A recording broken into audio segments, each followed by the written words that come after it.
اعوذ باللہ من الشیطان الرجیم بسم اللہ الرحمن الرحیم رب اشرح لی صدری ویسر لی امری واحلل عقدۃ من لسانی یفقہوا قولی رب زدنی علما۔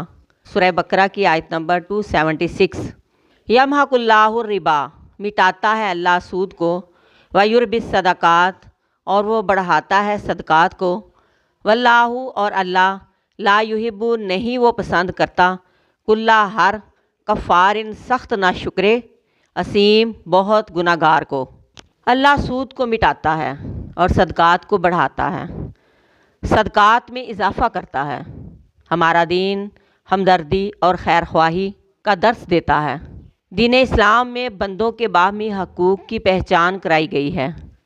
دین اسلام میں امت مسلمہ کو ایک جسم سے تشبیہ دی گئی ہے۔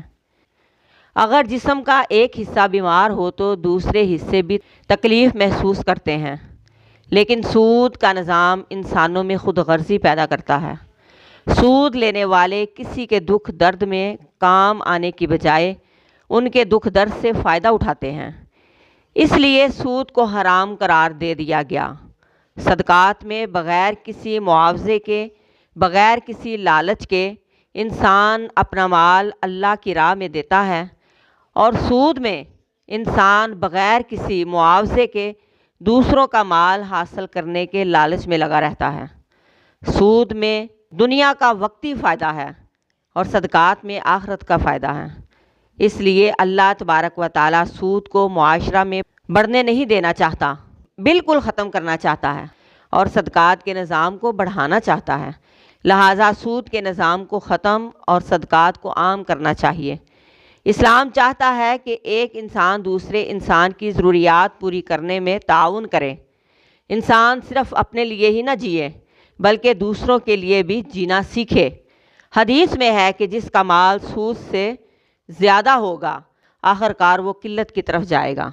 یعنی سود سے مال میں حقیقت میں اضافہ نہیں ہوتا، مال میں برکت نہیں ہوتی، اللہ کی رحمت اور اس کی مدد نہیں ہوتی، جبکہ صدقات کے نظام میں ترقی کی وجہ سے ہر انسان خوشحالی کی طرف چل پڑتا ہے، ضرورت مندوں میں کمی آتی ہے، اور صدقات کا اجر و ثواب بھی بہت زیادہ ہے۔